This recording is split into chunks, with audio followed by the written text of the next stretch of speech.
ओमज्ञानतिमिरान्धस्य ज्ञानाञ्जनशलाकया चक्षुरुन्मिलितं येन तस्मै श्रीगुरुवे नमः।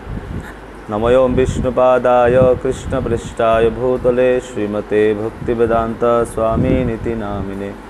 नमस्ते सरस्वती देवी गौरवाणी प्रचारिणे निर्विशेष शून्यवादी पाश्चात्यदेशतारिणे। पञ्चाकल्पतरुभ्यश्च कृपा सिन्धुभ्येव च पतितानां पावनेभ्यो वैष्णवेभ्यो नमो नमः। नमो महावदन्नाय कृष्णप्रेमप्रदायते कृष्णाय कृष्णचैतन्य नाम्ने गौरतिसे नमः। हे कृष्ण करुणा सिन्धु दीनबन्धु जगत्पते गोपेश गोपिकाकान्त राधाकान्त नमोस्तुते। तप्त काञ्चन गौराङ्गी राधे वृन्दावनेश्वरी वृषभानुसुते देवी प्रणमामि हरिप्रिये। नीलाचल निवासाय नित्याय परमात्मने बलभद्र सुभद्राभ्यां जगन्नाथाय ते नमः। जय श्री कृष्ण चैतन्य प्रभो नित्यानंद श्री अद्वैत गदाधर श्रीवासादि गौरभक्तवृंद। हरे कृष्णा कृष्ण कृष्ण हरे हरे, हरे राम राम राम हरे हरे। ओम नमो भगवते वासुदेवाय, ओम नमो भगवते वासुदेवाय, ओम नमो भगवते वासुदेवाय। श्री नारद उवाच भवता अनोदित प्रायं जश भगवतयमल जेनैव असौ न तुष्यत मन्ये तद्दर्शनमखिलम्। श्री नारद उवाच भवता अनोदित प्रायं जश भगवतयमलं जेनैव असौ न तुष्यत मन्ये तद्दर्शनमखिलम्। अनुबाद। श्री नारद मुनि बोलें तुमी परमेश्वर भगवानेर अत्यंत महिमामंडित एवं निर्मल कीर्ति यथायथभावे कीर्तन करनी। जे दर्शन परमेश्वर भगवानेर अपाकृत इंद्रियगुलिके सन्तुष्टि विधान करे ना ता हच्छे अर्थहीन। तो आमरा श्रीमद् भागवतम अध्ययन करছি प्रथम स्कंद पंचम अध्याय।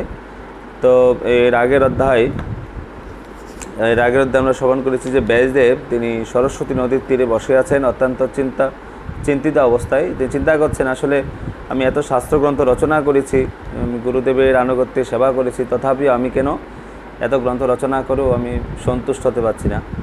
তো যখন তিনি এইভাবে চিন্তা করছেন তো সেই সময়ে নারদ মুনি এসে উপস্থিত হয়েছেন। সরস্বতী নদীর তীরে নারদ মুনি এসে উপস্থিত হয়েছেন এবং নারদ মুনিকে দেখে ভগবানকে যেভাবে সম্মান প্রদর্শন করা হয় ব্যাসদেব সেভাবে উঠে দাঁড়িয়ে তিনি নারদ মুনিকে অভ্যর্থনা জানালেন এবং নারদ মুনি স্মিত হেসে ব্যাসদেবকে জিজ্ঞাসা করছেন যে তুমি কী কারণে অসন্তুষ্টি বোধ করছো।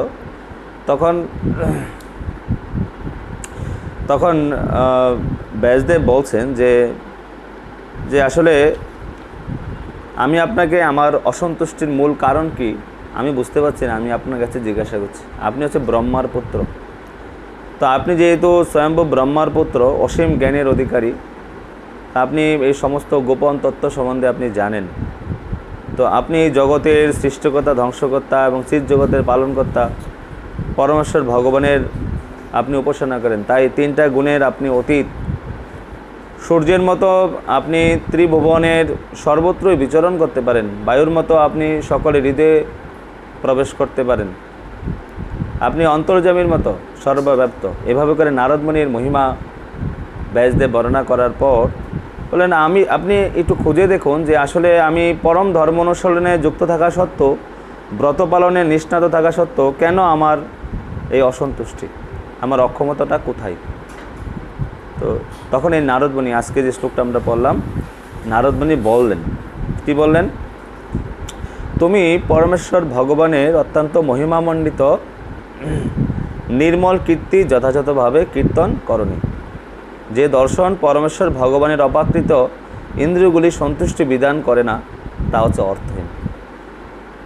তো এই শ্লোকের আমরা তাৎপর্যটা আমরা শ্রবণ করব, যে বিবিটি ফাউন্ডার আচার্য কৃষ্ণ কৃপা শ্রীমূর্তি অভয়চরণ অরবিন্দ ভক্তি বেদান্ত স্বামী শিল প্রভুপাদ অনেক সুন্দর তাৎপর্য লিখেছেন।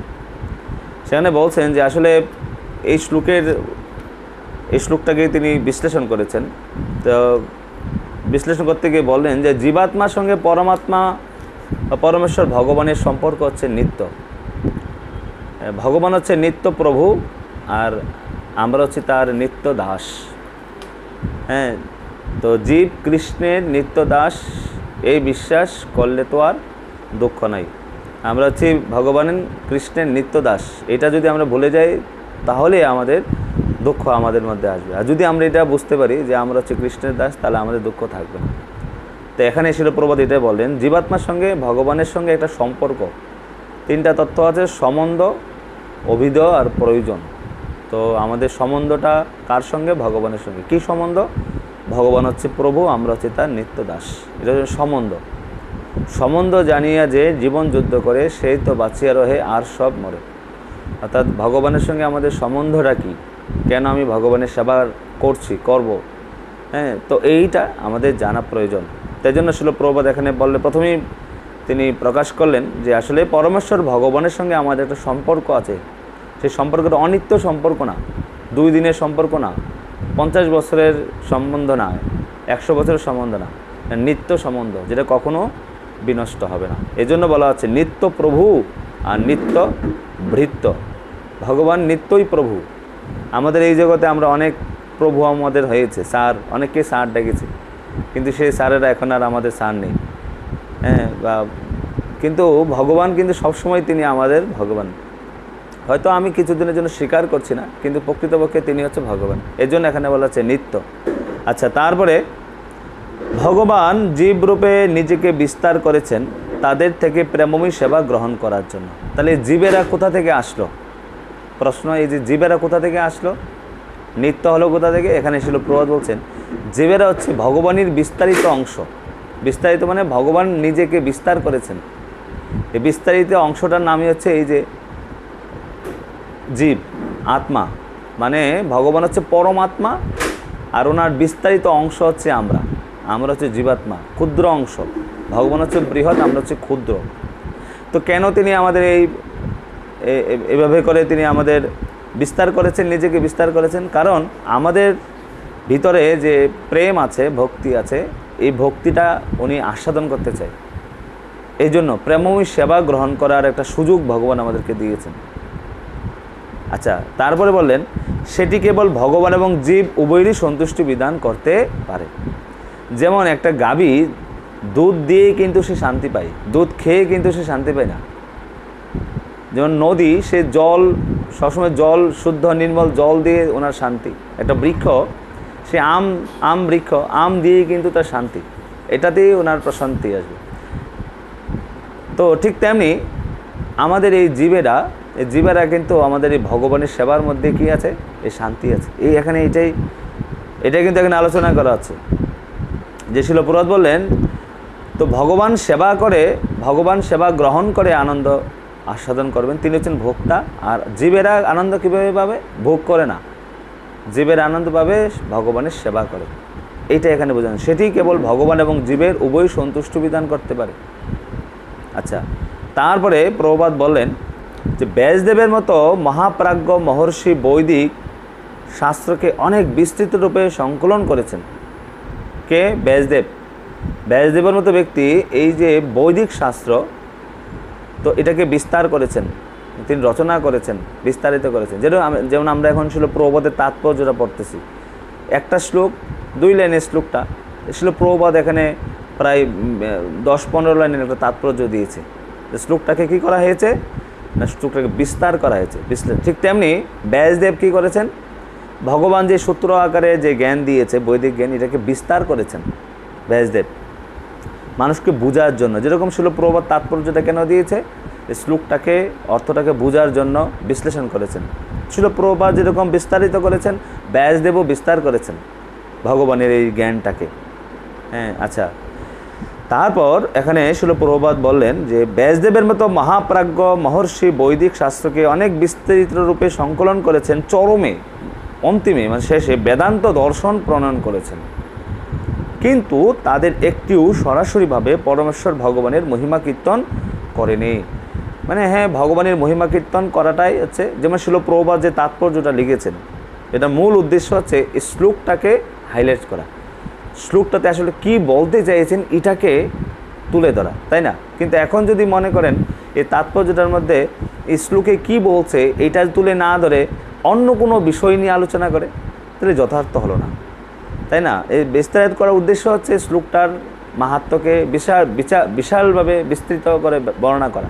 তো ব্যাসদেবেরও উদ্দেশ্য বা আমাদের সকলের উদ্দেশ্য হচ্ছে ভগবান যে বৈদিক শাস্ত্র দিয়েছে এটাকে বিস্তারিত করার মানে হচ্ছে ডাইরেক্ট ভগবানের মহিমা বিস্তার করা, ভগবানের মহিমা ডাইরেক্ট প্রকাশ করা জগতে। হ্যাঁ, যেমন ভগবান বৈদিক শাস্ত্র কেন দিয়েছে? কারণ বৈদিক শাস্ত্রের উদ্দেশ্য হচ্ছে ভগবানকে জানা। বেদৈশ্চৈ সর্বৈ অহমেব বেদ্যৌ বেদান্ত ক্রিদেও বেদবিদেব চাহম। সমস্ত বেদের উদ্দেশ্য হচ্ছে আমাকে জানা। কাকে জানা? ভগবান শ্রীকৃষ্ণকে জানা। হ্যাঁ, তো ভগবদ গীতায় আমরা দেখেছি 4th অধ্যায়ে 9 নম্বর শ্লোকে বলেছেন যে জন্ম কর্ম চমে দিব্যম এবং যোবিত্তি তত্ত্বত্বা ত্যক্তা দেহম পুনর্জন্ম নৈতি মহমিতি। স অর্জুন, অর্জুন আমার জন্মকর্ম হচ্ছে দিব্য, যারা এটাকে জানেন তাদের কিন্তু আর জন্ম হয় না, তাদেরকে আর এই জগতে জন্ম নিতে হয় না। ভগবানের যে কর্ম করেছেন, লীলাগুলা করেছেন, ভগবানের যে আবির্ভূত হয়েছেন, এগুলো যদি কেউ জানতে পারে তাহলে তাকে আর এই জগতে জন্মগ্রহণ করতে হয় না। বুঝতে পারছেন? তাহলে এখানে আমরা দেখতে পাই যে সমগ্র বৈদিক শাস্ত্রের উদ্দেশ্যটা হচ্ছে কি, যে উদ্দেশ্যটা হচ্ছে ভগবানের যে নির্দেশটাকে ডাইরেক্ট ভগবানের মহিমাকে, ভগবানকে জগতে প্রচার করা, প্রকাশ করা। কিন্তু ব্যাসদেব যেই শাস্ত্রগ্রন্থগুলো লিখেছে বলেছে ভগবানের কথা ডাইরেক্ট না, ইনডাইরেক্টলি। হ্যাঁ, কৃষ্ণ যে ভগবান বিভিন্ন বিস্তারিতভাবে অ্যাঙ্গেল থেকে বলেছেন, কিন্তু ডাইরেক্ট কৃষ্ণ হচ্ছে ভগবান এরকম বা কৃষ্ণের লীলাগুলা এই সমস্ত ডাইরেক্ট বলা হয়নি, ইনডাইরেক্ট বেদের মধ্যে পুরাণের মধ্যে বলা হয়েছে। এই জন্য এখানে বললেন শিল প্রভুপাদ তাৎপর্য বললেন যে কিন্তু তাদের একটাও সরাসরিভাবে পরমেশ্বর ভগবানের মহিমা কীর্তন করে নাই। শুষ্ক দার্শনিক জল্পনা কল্পনা পরম তত্ত্বকে বিশ্লেষণ করলেও সরাসরিভাবে ভগবানের মহিমা কীর্তন না করার ফলে মোটে আকর্ষণীয় হয় না। যেমন ডাইরেক্ট ভগবান কৃষ্ণ নিয়ে আলোচনা না করার কারণে ইনডাইরেক্টলি হ্যাঁ এই ভগবান সম্বন্ধে আলোচনা করা হয়েছে, এতে মানে জীবেরা ভক্তরা আনন্দ পাচ্ছে না, আকর্ষণীয় হচ্ছে না বিষয়টা। এই জন্য এখানে শিল প্রভুপাদ তাৎপর্যে লাস্টে বললেন যে পারমাত্মিক জ্ঞানের শেষ কথা হচ্ছে পরমেশ্বর ভগবান। আধ্যাত্মিক জীবনটা ভগবানকে বাদ দিয়ে আধ্যাত্মিক কিসের জীবন? কিসের জীবন আধ্যাত্মিক জীবন? কোনো আধ্যাত্মিক জীবন না। এখানে এই জন্য বলা হচ্ছে পারমাত্মিক জীবনের জ্ঞানের শেষ কথা হচ্ছে পরমেশ্বর ভগবান। হ্যাঁ, যখন কেউ বলে যে আমি আধ্যাত্মিক জীবনে আসছি, পারমাত্মিক জীবনে আসছি, হ্যাঁ, তাহলে তাকে বুঝতে হবে সে ভগবানকে কেন্দ্র করে তার জীবন আছে। ভগবানকে বাদ দিয়ে যদি বলে আমি আধ্যাত্মিক জীবনে আছি, তাহলে সে তো মূর্খ ছাড়া কিচ্ছু না। তো এখানে শিল প্রভুপাদ বলেন পারমাত্মিক জীবনের জ্ঞানের শেষ কথা হচ্ছে যে পরমেশ্বর ভগবান। হ্যাঁ, নির্বিশেষ ব্রহ্ম অথবা অন্তর্যামী পরমাত্মা রূপে যখন পরম তত্ত্ব উপলব্ধ হয়, তাও পরমেশ্বর ভগবানের ভগবত্তা মহিমা উপলব্ধি দিব্য আনন্দের কাছে অত্যন্ত নগণ্য। ভগবানকে জানার জন্য 3টা পন্থা আছে, ব্রহ্ম, পরমাত্মা আর হচ্ছে ভগবান। ব্রহ্মইতি পরমাত্মা ইতি ভগবান ইতি শব্দতে হচ্ছে ব্রহ্ম উপলব্ধি অথবা অন্তর্যামী পরমাত্মা উপলব্ধিটাও ভগবত উপলব্ধির কাছে অত্যন্ত নগণ্য। মানুষ এই জগতে আনন্দ চায়, টাকা পয়সা, বাড়ি গাড়ি, স্ত্রী সন্তান, বিষয় বাসনা, এগুলা দিয়ে আনন্দ পেতে চায়, এটা জড় আনন্দ। তার ঊর্ধ্বে ব্রহ্মানন্দ রয়েছে। ব্রহ্মানন্দ হচ্ছে এই জড়জগতের বন্ধন থেকে মুক্ত হওয়ার পর ব্রহ্মানন্দ লাভ করে। ব্রহ্মানন্দের ঊর্ধ্বে হচ্ছে যে ভগবানকে দর্শন করে, পরমাত্মা রূপে দর্শন করে যে আনন্দ, বলছে এই পরমাত্মাকে দর্শন করে আনন্দ বা ব্রহ্মানন্দ, জড় সুখভোগের আনন্দ, এগুলো অত্যন্ত নগণ্য। এগুলা কি না? এগুলো অত্যন্ত নগণ্য, এগুলো ভগবত উপলব্ধির কাছে এগুলো তুচ্ছ। হ্যাঁ, আচ্ছা, এই জন্য বলা আছে সাক্ষাৎ কথা বলে কেন বলছে? কারণ ভগবানকে কেন্দ্র করে, ডাইরেক্ট ভগবানকে কেন্দ্র করে যেন আমাদের সমস্ত কিছু করা হয়। ভগবত উপলব্ধিটা অত্যন্ত উন্নত, এই উন্নত বিষয়টাই এখানে প্রচার করা হয়নি, শাস্ত্রের মধ্যে বর্ণনা করা হয়নি। এটা বোঝানোর জন্য শিল প্রভুপাদ এখানে বলছেন। বেদান্ত দর্শনের রচয়িতা হচ্ছে শিল ব্যাসদেব স্বয়ং। হ্যাঁ, তথাপিও তিনি বিচলিত হয়ে পড়েছেন। বেদের যে ব্যাখ্যা শিল ব্যাসদেবই করেছেন, কিন্তু তিনি নিজেই আবার বিচলিত হয়ে গেছেন। হ্যাঁ, তাহলে তিনি নিজেই বিচলিত হয়ে গেছেন। তো এই জন্য বেদান্ত দর্শন যে পড়বে, তো সে কীভাবে আনন্দ লাভ করতে পারে? আমি একটা কাজ করে যদি আমি নিজেই শান্তি না পাই, তাহলে আরেকজন কীভাবে এখান থেকে শান্তি পাবে কি না? এখানে শিল প্রভুপাদ এটাই বললেন। ব্যাসদেব নিজেই গ্রন্থ লিখে নিজেই শান্তি লাভ করতে পারছে না, আমি কীভাবে, আরেকজন পরে কীভাবে শান্তি লাভ করবে?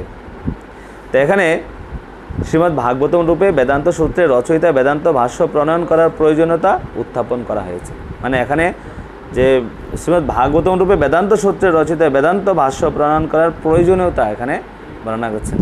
যে আমরা আজকে এই যে 8 নম্বর শ্লোকটা আমরা এতক্ষণ পড়লাম, যে এখানে নারদ মুনি কত সুন্দর করে বললেন যে তুমি পরমেশ্বর ভগবানের অত্যন্ত মহিমামণ্ডিত নির্মল কীর্তি যথাযথভাবে রচনা করেন। তাহলে আমাদের সামনে যে শ্লোকগুলো আসতেছে, সামনে যে আমাদের যে ভাগবতমের যে জ্ঞানগুলো আমরা পাবো, সেখানে কী পাবো? ডাইরেক্ট ভগবান সম্বন্ধীয় তথ্য আমরা পাবো। কারণ এখানে এই ভাগবতমে প্রথমেই আমরা দেখতে পাচ্ছি যে ব্যাসদেব যে গ্রন্থ রচনা করবে, ব্যাসদেব যে ভাগবতম রচনা করবে, কী রচনা করবে না ভগবানের সঙ্গে ডাইরেক্ট প্রেমমী সম্পর্কের কথা আলোচনা করবে, যেটা হচ্ছে সর্বোচ্চ। যেই আনন্দের কাছে এই জগতের আনন্দটা অত্যন্ত তুচ্ছ, ব্রহ্মানন্দকেও তুচ্ছ বলেছেন, এমনকি পরমাত্মার আনন্দটাকেও সেখানে তুচ্ছ বলা হয়েছে, নগণ্য বলা হয়েছে। তাহলে ভাগবতমে যা বর্ণনা করা হয়েছে সেটা সাধারণ কোনো বিষয় না, সেটা সর্বোচ্চ দিব্য আনন্দ কথা আলোচনা করা হয়েছে। আচ্ছা, আমরা 9 নম্বর শ্লোকটা পড়ব। যথা ধর্ম আদয়শ্চর্থা মুনিবর্ষ অনুকীর্তিতা ন তথা বাসুদেবস্য মহিমা হি অনুবর্ণিত। হে মহান ঋষি, যদিও তুমি ধর্ম আদি চতুর্বর্গ অত্যন্ত বিস্তৃতভাবে বর্ণনা করেছ, কিন্তু তুমি পরমেশ্বর ভগবানের বাসুদেবের মহিমা বর্ণনা করনি। নারদ মুনি বললেন। 10 নম্বর শ্লোকটা। ন যদ্বচ চিত্রপদম হরের যশ জগৎ পবিত্র পগৃণীত কর্হিচিত তদ্বায়সম তীর্থ মুসন্তি মানসা ন যত্র হংসা নিরমন্তি উশিক্ষয়া। ন যদ্বচ চিত্রপদম হরের যশ জগৎ পবিত্র প্রগৃণীত কর্হিচিত তদ্বায়সম তীর্থ মুসন্তি মানসা ন যত্র হংসা নিরমন্তে উশিক্ষয়া। এই শ্লোকের অনুবাদ অনেক সুন্দর, মনোযোগ দিয়ে শ্রবণ করেন।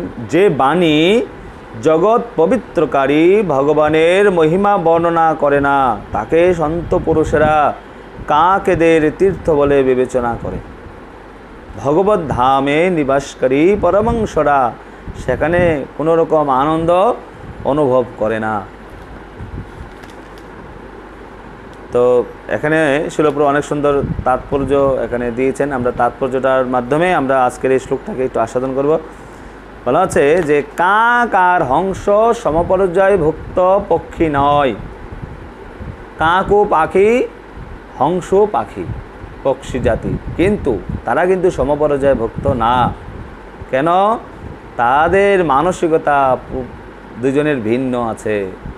দুইটা পাখির জাত, কিন্তু পাখি হলো তাদের মানসিকতা ভিন্ন। যেমন আমরা মানুষ হলো, আমাদের দুইটা হাত দুইটা পা, 100 জন মানুষকে রাখলে 100 জন মানুষের দুইটা হাত আছে, দুইটা পা আছে, দুইটা চোখ আছে, নাক আছে, কিন্তু তাদের মানসিকতা কিন্তু ভিন্ন। বুঝতে পারছেন? এখানে বলছে কাক এবং হংসরা সমপর্যায় ভুক্ত প্রাণী হলো, পক্ষী হলো, তারা কিন্তু এক না, সমপর্যায় ভুক্ত না। তাদের মানসিকতা ভিন্ন আছে কাকের এবং হাঁসের। ঠিক তেমনি সকামকর্মী আর বিষয়াসক্ত মানুষদেরকে এখানে কাকের সঙ্গে তুলনা করা হয়েছে। বিষয়ের প্রতি যারা আসক্ত তাদেরকে কার সঙ্গে তুলনা করা হয়েছে? কাকের সঙ্গে। আর হংসের সঙ্গে কার সঙ্গে তুলনা করা হয়েছে? যারা সর্বতোভাবে পারমাত্মিক স্তরে উন্নত, আধ্যাত্মিক জীবনে যারা উন্নত লাভ করেছেন, ভগবান সম্বন্ধে ভগবত ভক্তি অনুশীলনে যারা রত আছে, তাদেরকে হংসের সঙ্গে তুলনা করা হয়েছে। যেখানে আবর্জনা ফেলা হয়, কাকেরা সেখানে সমাবেত হয়। আর ঠিক যেমন বিষয়াসক্ত সকাম কর্মীরা যেখানে সুরা, স্ত্রীলোক, ইন্দ্রিয় সুখ লাভ হয়, সেই স্থানে আনন্দের অন্বেষণ করে। হ্যাঁ, অর্থাৎ কাকেরা কী হয়, অনেক ময়লা ডাস্টবিন যেখানে আছে সেখানে কাকদেরকে দেখতে পাওয়া যায়, সেখানে কিন্তু হংসরা থাকে না।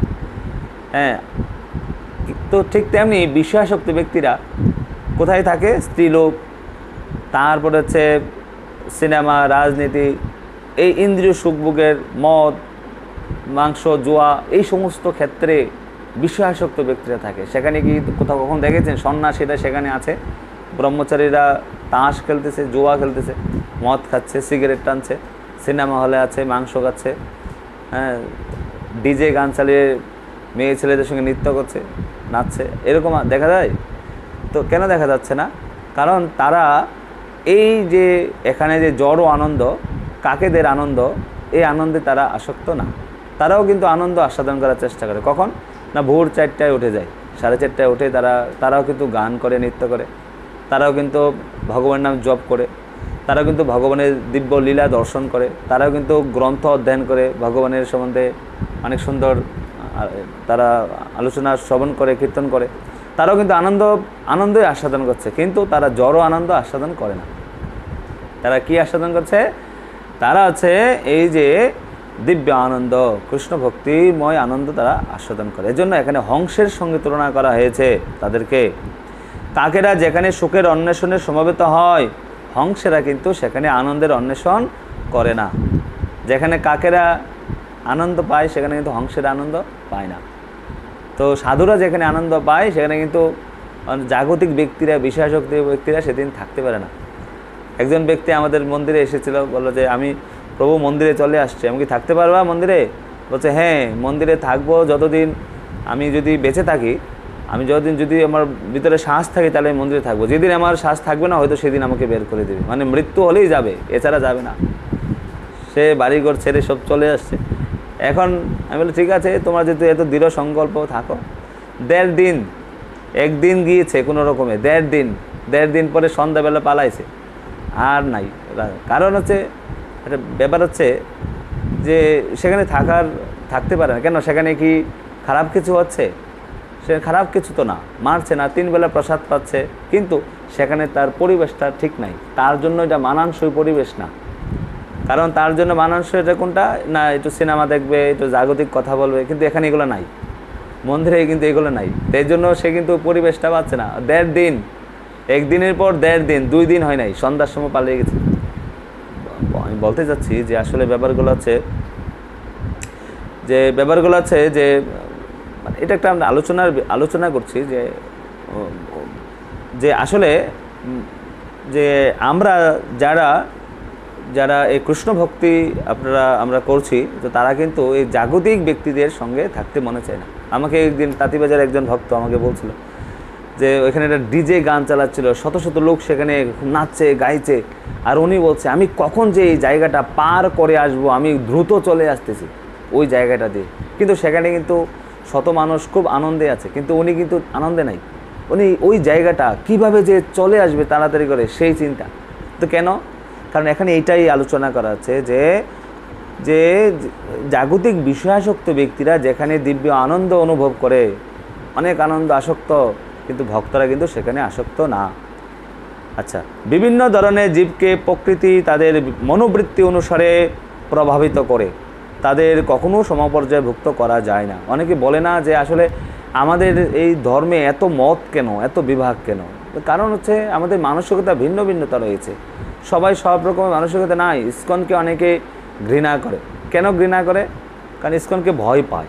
কেন ভয় পায়? কারণ তাদের কাছে গেলে প্রসাদ খাইতে হবে, মাছ খাওয়া যাবে না, মাংস খাওয়া যাবে না, বিড়ি খাওয়া যাবে না, পান খাওয়া যাবে না, তাস খেলা যাবে না, লটারি খেলা যাবে না, এই সমস্ত সিনেমা দেখা যাবে না। এই জন্য কিন্তু ভয় পায়। কিন্তু নাকি ইসকনের ভক্তরা আর কী করে? তারা তো না খেলে খারাপ কাজে কোনো কাজে লিপ্ত নাই, তো তাদেরকে মানুষ ঘৃণাটা কেন করে? বৈষ্ণবদেরকে, ভক্তদেরকে কেন ঘৃণা করে? কারণ এই কারণে ওইখানে গেলে প্রসাদ খাইতে হবে, নিরামিষ খাইতে হবে, ওইখানে গেলে মাছ মাংস খাওয়া যাবে না, ওইখানে গেলে হয়তো অনেক রেস্ট্রিকশান পালন করতে হবে, এই জন্য। নাকি অন্য কোনো আছে, খারাপ কিছু এখানে আছে? এখানে তো মারামারি কাটাকাটি কিছু নেই, তাহলে কেন? তো কারণ হচ্ছে এই যে মনোবৃত্তি, তাদের যে মনোবৃত্তিটা, যে তারা যে মাছ মাংস খাওয়ার একটা বাসনা, এইটা কিন্তু ওই ইস্কনে আসলে পূর্ণ হবে না। এর জন্য কিন্তু বিভিন্ন অন্য একটা মত তারা প্রতিষ্ঠিত করে, বিভিন্ন মত প্রতিষ্ঠা করে, বুঝতে পারছেন? তো যাই হোক, তো এখনও এই জন্য যার যেরকম মানসিকতা, সেই মানসিকতা অনুসারে এরকম বিভিন্ন সংগঠন খুলে বসেছে, এবং সেই মানসিকতাগুলো সেই সংগঠনের মধ্যে তারা নিজেদের মানসিকতা সেখানে তুলে ধরেছেন, বুঝতে পারছেন? এই জন্য অনেক দল মত হয়ে গেছে। কিন্তু শিল প্রভুপাদ এই ইস্কন যে প্রতিষ্ঠা করেছেন, সেটা হচ্ছে কি সাক্ষাৎ শ্রী চৈতন্য মহাপ্রভুর প্রবর্তিত যে আন্দোলন, কৃষ্ণ ভাবনামৃত আন্দোলন, অ্যাজ ইট ইজ ভগবদ্গীতায় ভগবান শ্রীকৃষ্ণ যে আন্দোলনের কথা আলোচনা করেছে, যে বিষয়বস্তুগুলো আলোচনা করেছে, অ্যাজ ইট ইজ তিনি শিল প্রভুপাদ এই সংস্থার মধ্যে এগুলোকে প্রতিষ্ঠিত করেছেন। আচ্ছা, তারপরে এখানে বলছে বাজারে যে সমস্ত সাহিত্য কাক সদৃশ মানুষদের আকৃষ্ট করে, তার বিষয়বস্তু হচ্ছে পুঁতি গন্ধময় ইন্দ্রিয় সুখভোগের বিষয়, সেগুলি সাধারণত স্থূল দেহ সূক্ষ্ম মন সম্পর্কিত জাগতিক বিষয়, সেগুলি নানা রকম আলঙ্কারিক ভাষায় বর্ণিত, পার্থিব দৃষ্টান্তরূপক সমন্বিত বর্ণনায় পূর্ণ, কিন্তু তা হলেও সেগুলি পরমেশ্বর ভগবানের মহিমা বর্ণনা করে না। অনেক সুন্দর সুন্দর বাক্য দ্বারা অনেক বই লিখেছে, লাইব্রেরিগুলোতে আছে, কিন্তু সেগুলো কিন্তু ভগবানের মহিমা কীর্তন করে না। সেখানে হয়তো কোনো কবির মহিমা, কোনো রাজনৈতিক ব্যক্তির মহিমা, কোনো সুন্দরী ব্যক্তি, সুন্দরের সেখানে আলোচনা করা হয়েছে, কিন্তু ভগবানের মহিমা কিন্তু সেখানে আলোচনা করা হয়নি। তো এই জন্য বলা হচ্ছে যে যারা এই সমস্ত পার্থিব বা বিভিন্ন নানা রকম আলঙ্কারিক স্থূল দেহ সূক্ষ্ম মনের সম্বন্ধনীয় কোনো গ্রন্থ বই তারা লিখছে, সেখানে ভগবানের মহিমা কীর্তন করছে না, হ্যাঁ, এগুলা আসছে কিসের মতো? শিল প্রভুপাদ এখানে বলেন মৃত দেহকে সাজানোর মতো বলে বর্ণনা করা হয়েছে। একটা মৃত ব্যক্তিকে সাজালে কেমন লাগে?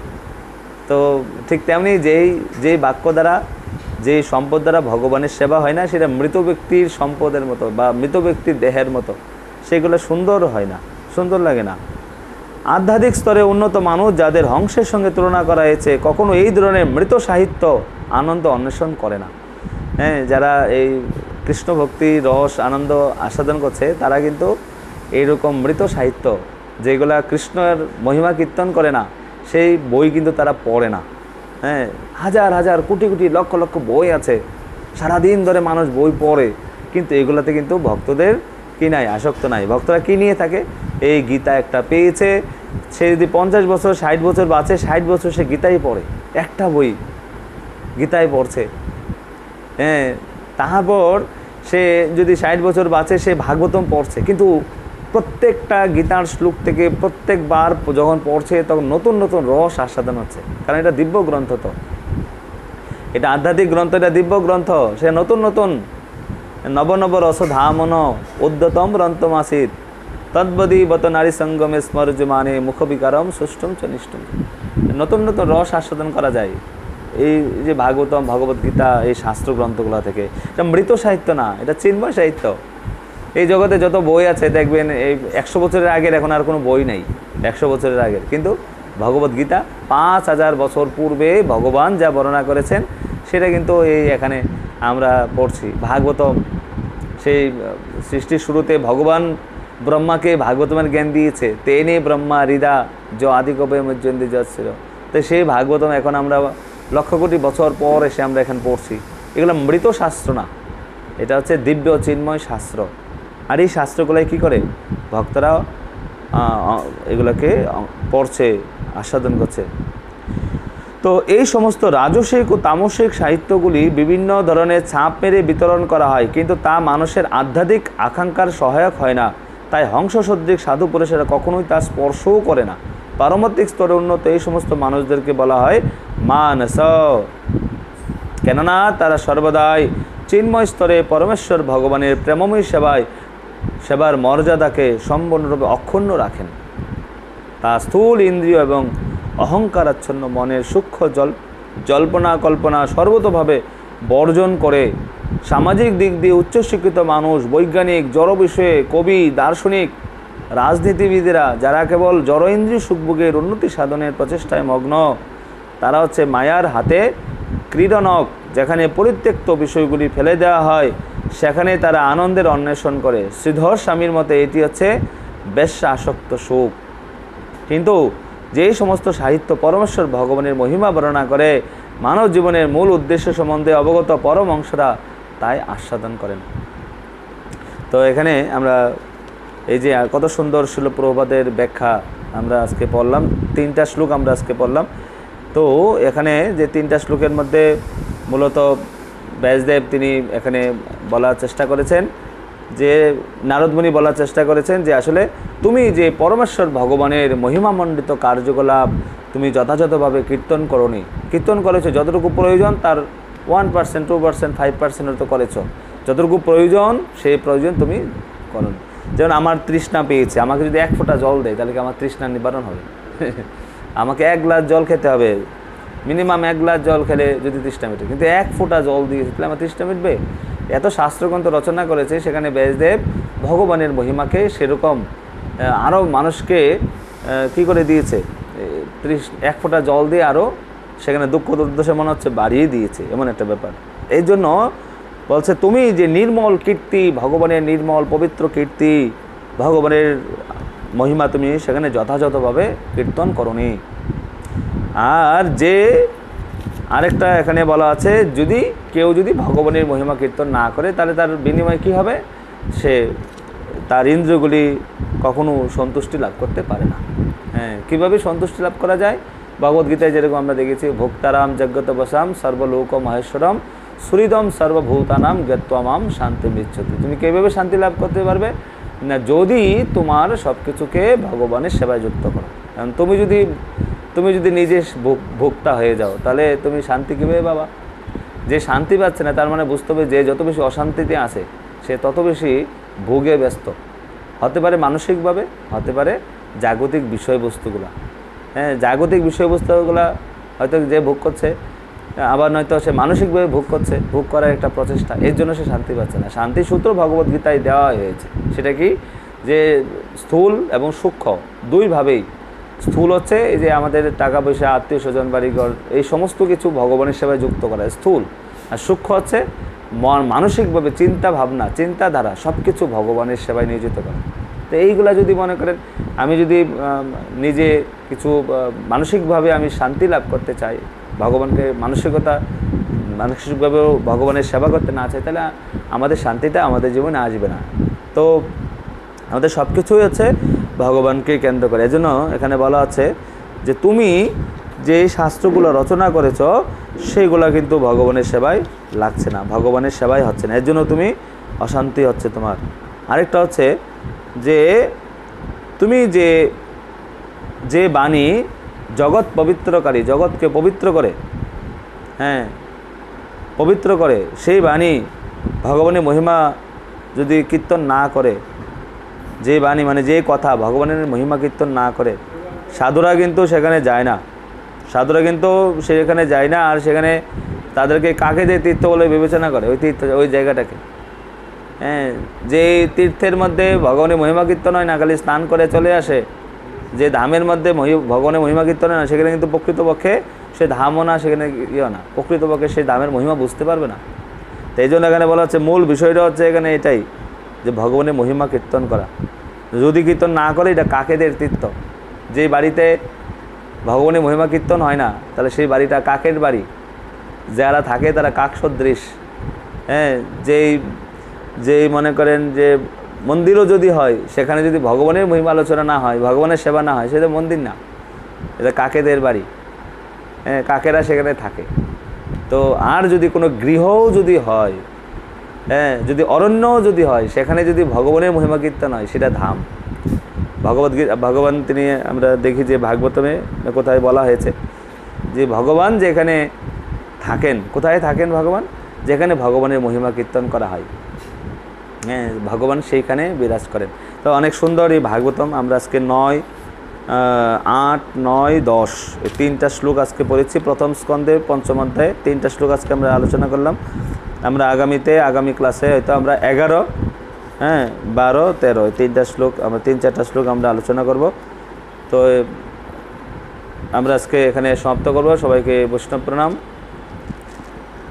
বঞ্ছা কল্পতরু ভস্য কৃপা সিন্ধুভ্যেব চ পতিতানাং পাবনেভ্যো বৈষ্ণবেভ্যো নমঃ। जय अनंतगिरी वैष्णव भक्तवृंद की जय। अमल पुराण श्रीमद् भागवतम की जय। शील प्रभुपाद की जय। निताय गौर।